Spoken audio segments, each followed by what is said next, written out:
Hey guys, हम लोग ग्राम पंचायत अधिकारी की क्लास में उसके कुछ इंपॉर्टेंट क्वेश्चंस कर रहे हैं ऑब्जेक्टिव टाइप में। लेकिन वो ऑब्जेक्टिव टाइप के क्वेश्चंस हैं, लेकिन उसके जो सॉल्यूशन है, उसका जो व्याख्या है बहुत अच्छे से विस्तार होगा, जिससे उसके और भी चीज़ें कवर हो जाएंगी। ठीक है, तो थ्योरी सेक्शन हम लोग ने कवर कर ही लिया है। तो इस सीरीज़ में 10-10 करके टॉप 10 क्वेश्चन की सीरीज़ है कि बहुत ही उपयोगी क्वेश्चंस को मैंने इसमें रखा है, फालतू के कोई भी क्वेश्चंस नहीं है। ओके, जो एग्ज़ाम में आने लायक हैं, जिस तरह उन्होंने सिलेबस बनाया है उसके अकॉर्डिंग ये सीरीज़ हमारी है।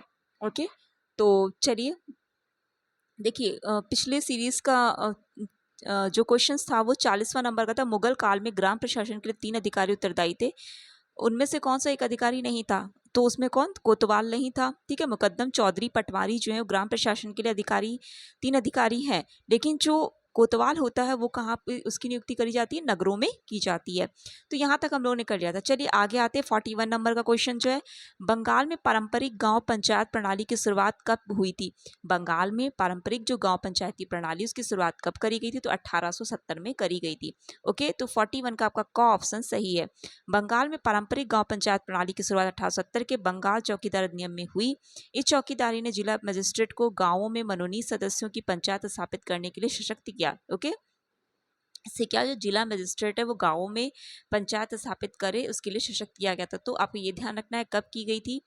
बंगाल में 1870 में की गई थी। आपको पता है कि पहले भाई अगर उस समय की बात देखो तो हमारा जो भाई अंग्रेजों का शासन काल था, तो उस समय जो गवर्नर बंगाल, मद्रास हो गया, ओके, बम्बई हो गया, तो इसी तरीके जो 3 मेन जगह ही थी। ठीक है, तो चलिए आगे आते हैं। मरुस्थल विकास कार्यक्रम कब शुरू हुआ? तो मरुस्थल विकास कार्यक्रम जो है हमारा 1977 टू 78 में चालू हुआ था। तो 42 का ऑप्शन सही है। ध्यान रखिएगा, मरुस्थल विकास कार्यक्रम इंपॉर्टेंट है। 1977 टू 78 कार्यक्रम, ये जो कार्यक्रम है केंद्र सरकार द्वारा राष्ट्रीय कृषि आयोग की सिफारिश के तहत शुरू किया गया था। इस कार्यक्रम का उद्देश्य कृषि और वानिकी के विकास के लिए लघु सिंचाई सुविधा, भूमिगत जल विकास, ग्रामीण विद्युतीकरण आदि है। ओके, तो ये आपको ध्यान रखना है कब? 1977, 1977 टू 78।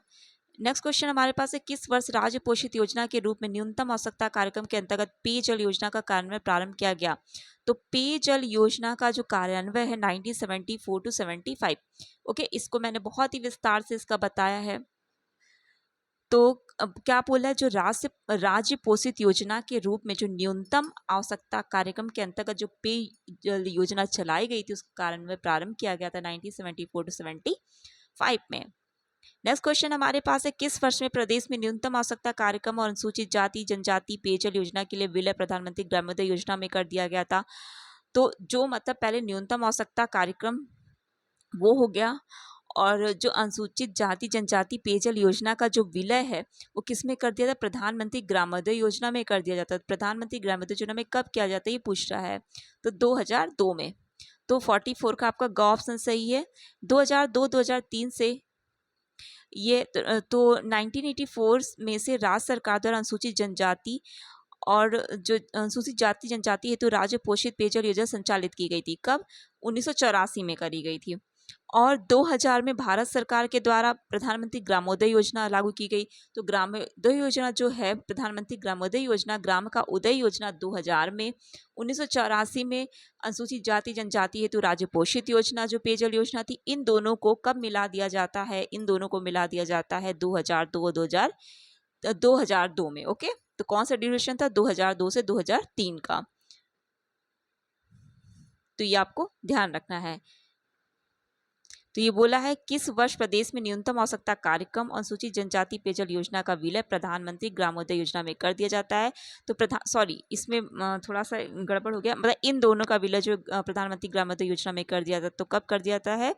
2002 में कर दिया जाता है। ओके, और जो भारत सरकार द्वारा 2000 में प्रधानमंत्री ग्रामोदय योजना लागू की गई थी। ओके, राष्ट्रीय ग्रामीण स्वास्थ्य मिशन की शुरुआत कब की गई थी? तो राष्ट्रीय ग्रामीण स्वास्थ्य मिशन की शुरुआत जो है 12 अप्रैल 2005 में की जाती है। 45 का ऑप्शन सही है।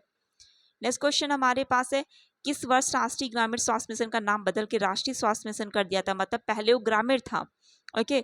उसके बाद ग्रामीण हटा के मतलब वो ग्रामीण और अर्बन दोनों जगह का हो जाता है। तो कब होता है? 2013 में। 2013 में राष्ट्रीय ग्रामीण स्वास्थ्य मिशन को ग्रामीण इलाकों के साथ साथ शहरी क्षेत्रों में भी लागू किया जाता है। इसके बाद मिशन का नाम बदल के राष्ट्रीय स्वास्थ्य मिशन रखा जाता है। इस मिशन के अंतर्गत शामिल राष्ट्रीय ग्रामीण स्वास्थ्य और राष्ट्रीय शहरी स्वास्थ्य मिशन दोनों का संचालन स्वास्थ्य एवं परिवार कल्याण मंत्रालय के द्वारा किया जाता है। ओके, ये आपको ध्यान रखना है। 2013 में होता है दोनों का विलय। नेक्स्ट क्वेश्चन है, चोल वंश में गांव की 3 श्रेणियों में बांटा गया, साधारण गांव, ब्रह्मदेव गांव या अग्रहार गांव, देव दान गांव। तो इनमें से अग्रहार गांव का संबंध किससे है? तो आपको पता होना चाहिए, जो अग्रहार गांव है उसका संबंध ब्राह्मणों के दान से है। कर मुक्त गांव जो कि ब्राह्मणों को दान में दिए जाते थे। ओके, देवदान देवताओं के लिए हो जाएगा। तो आपको ये ध्यान रखना है कि जो अग्रहार गांव है या जो ब्राह्मण देव गांव है, तो उसका संबंध ब्राह्मणों के दान से है। ओके, ब्राह्मणों को जो दान दिया जाता है। नेक्स्ट क्वेश्चन हमारे पास है, स्थानीय शासन का पहला उल्लेख किस चार्टर में है? तो 1793 के चार्टर में स्थानीय शासन का उल्लेख किया गया है। ध्यान रखिएगा, इंपॉर्टेंट क्वेश्चन 1793 के चार्टर में का ऑप्शन सही है। नेक्स्ट क्वेश्चन हमारे पास है, अनुसूची 11 के तहत पंचायतों के कार्यक्षेत्र में आने वाले कुल कितने विषय दिए गए हैं? तो 29 29 विषय, तो 49 का आपका ख ऑप्शन सही है। नेक्स्ट क्वेश्चन हमारे पास है, 73वें संविधान संशोधन द्वारा भाग 9 के तहत कुल कितने नए अनुच्छेद जुड़कर पंचायत संबंधी प्रावधान किया गया था?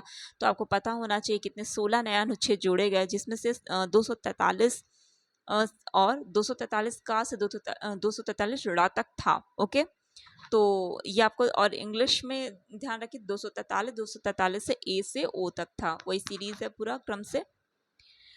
तो 16 नए अनुच्छेद जोड़े गए थे। तो ये आपके रहे ये 10 क्वेश्चन इंपॉर्टेंट क्वेश्चन है। इसके बाद आगे के इसी तरीके 10 क्वेश्चन चलेंगे। ओके, तो पहली बात तो कंटिन्यू इस वजह से नहीं हो पाता है कि अगर इस आप लोग सपोर्ट करो तो थोड़ा मोटिवेट होंगी तो और अच्छे क्वेश्चंस डालो, नहीं तो फिर नहीं हो पाता है। ओके, चलिए इतना ही रखती हूँ।